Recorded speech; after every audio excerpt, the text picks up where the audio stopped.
And welcome back, everybody, once again to another episode of TJ Talks and Plays. Although this isn't really going to be a full-fledged episode, it's really just going to be a bit of an update and a teaser for the next area in the map. I want to thank everybody for all of your kind words and all of the motivation and inspiration that you've given me.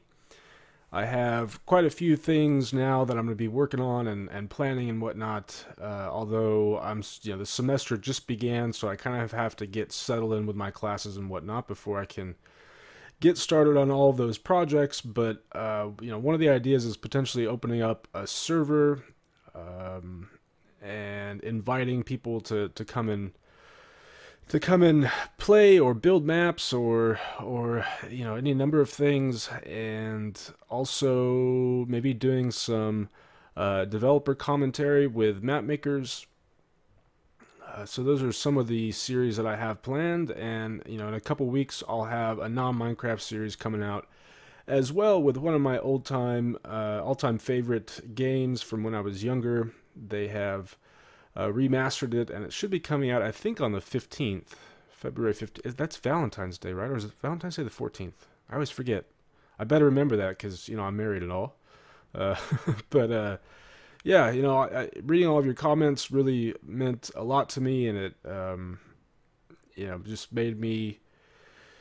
Sometimes, talking about it definitely helped a lot, and oftentimes all you really need to do is to just vent. And I use YouTube for that, for whatever reason. But also the numerous kind comments that I got from all of you guys just really put me in a better mood and definitely motivated me to want to finish the map. So I've actually finished the haunted hallways. I've also tinkered with the previous areas that we saw in the last episode, making some portions harder. Yeah, pretty much just making a lot of it harder. I do include a lot more loot, and well, not a lot more, but some more. But this area right here with the levitation and whatnot definitely got much more difficult. And then I completed this room. I'm not really sure what inspired me to want to do the green and the red color scheme. It's kind of Christmassy on the one hand, but on the other hand, it also, there's something about it that just feels off to me. But that's what I decided to go with. And honestly, I did not do the best job of like planning all of this out ahead of time. I just kind of was doing things as I went along, which is not the best approach to map making, I'm sure, but again, a lot of this is just me testing things out and seeing what I can do, and having fun with all the various map making tools. This next area, I really wanted to play around with command blocks, and although what I'm doing in the area is not all that complex, there's nothing really fancy going on. I do have to say that I'm very happy with how it turned out. We're not gonna play it this episode. We're just gonna. I am gonna include some highlights from when my son tested it out, and he's 10. Mainly, whenever he plays Minecraft, he sticks to creative and just likes to build things. He likes to play the Flans mod and just blow things up with grenades. So I gave him some really powerful gear and sent him into the haunted hallways to see. Oh, there's a bat dying. To see how he would fare. We can kind of get a bit of a sneak peek there. But just webs and bats, and I really wanted the because it's hallways, it's so very basic, and the gameplay could become really repetitive if there's not something to spice it up a little bit.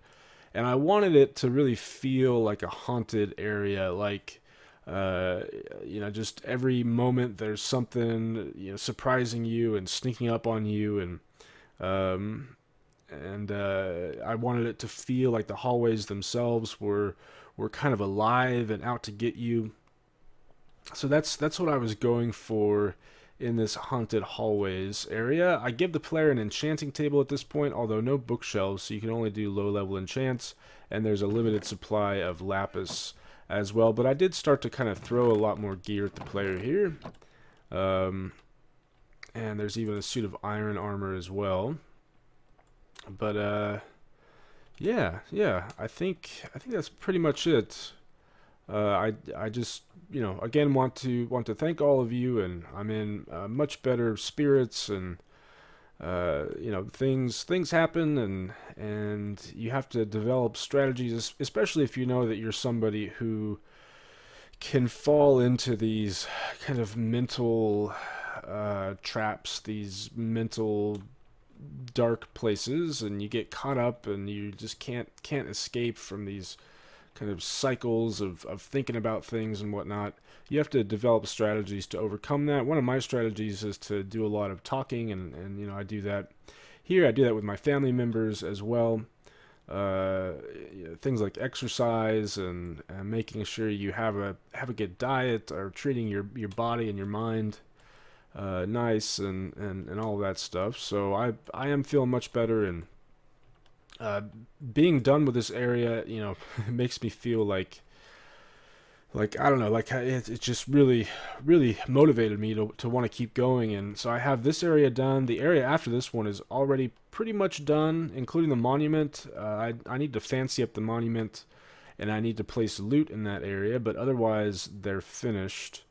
And then all that we have left is the final area, which, like I said, is a giant castle. And that's gonna take me a while, but hopefully I can finish it within maybe. I don't want to put too strict of a time limit. I'm just gonna say a month, because again, I do have lots of things going on at the moment. But yeah. I think I'm just gonna go ahead and switch to the highlights from my son, and this is just supposed to give you a bit of a teaser for this area and what it's gonna play like. So, anyways, you guys, enjoy the montage, enjoy the teaser, and I will see you in the next episode.